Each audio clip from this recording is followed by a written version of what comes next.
Bonjour Charles Boutaz. Bonjour. Merci de nous accorder cet entretien aujourd'hui au Blend Web Mix, cet événement de référence sur l'écosystème francophone, web francophone, à Lyon aujourd'hui le 26 octobre. Alors vous avez fait une conférence sur C'est qui le patron, on va y revenir, mais tout d'abord, qu'est-ce qu'une entreprise libérée? Alors une entreprise libérée, il y a plusieurs définitions, mais le consensus, c'est une entreprise où les collaborateurs sont libres d'entreprendre les actions qu'ils estiment être bonnes pour l'entreprise.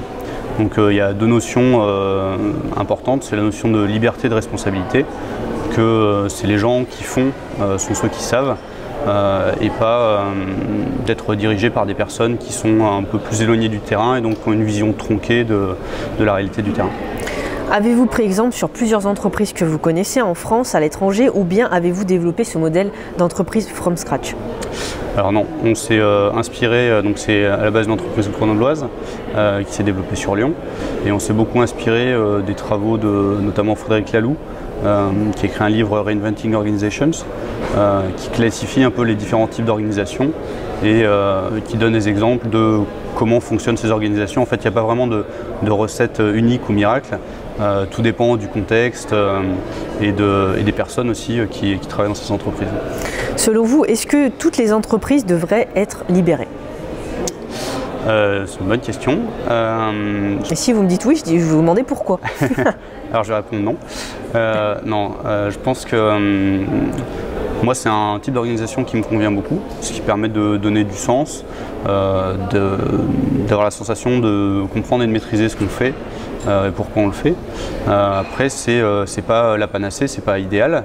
On rencontre d'autres types de problèmes qu'on n'a pas dans les entreprises plus classiques, où par exemple on a un dirigeant qui va imposer sa communication, ses solutions, etc.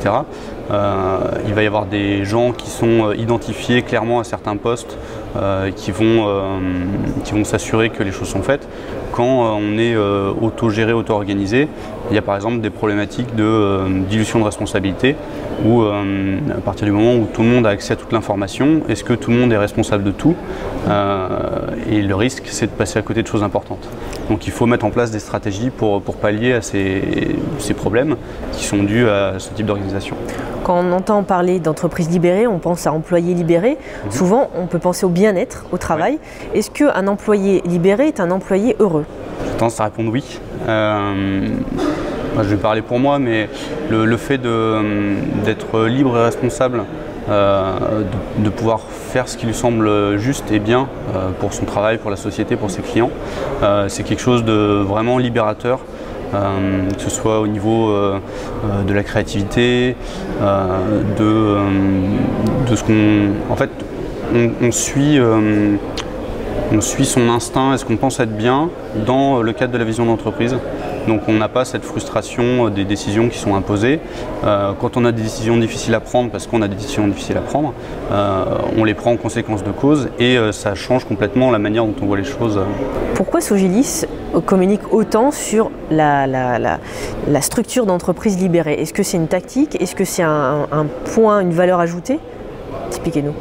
Alors, on communique moins dessus maintenant, moins qu'on l'a fait à une certaine période, parce que c'est aussi un phénomène de mode et avec tout phénomène de mode, il commence à être galvaudé. Donc il y a certaines personnes qui se disent libérées pour faire un peu de buzz.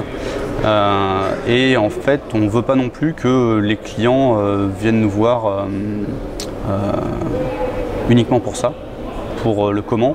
On veut qu'ils nous reconnaissent pour notre expertise, pour l'expérience qu'on a et ce qu'on peut apporter comme valeur auprès d'eux. Aujourd'hui, on est au Blend Web Mix. Comment vous définiriez cet événement et pourquoi vous êtes venu? C'est le rendez-vous des acteurs web élargi, on va dire, et ce mix entre les différentes thématiques, technique, design, marketing. Je trouve que c'est intéressant de mixer tout ça, de croiser tous ces publics, parce que même si j'interviens beaucoup dans les communautés techniques, on reste souvent en vase clos, et de pouvoir discuter avec des gens qui sont du marketing, des VC, des startups, c'est quelque chose de très enrichissant. Occasion de rencontrer aussi les gens réels. Aussi. Eh bien Charles, merci. Au plaisir.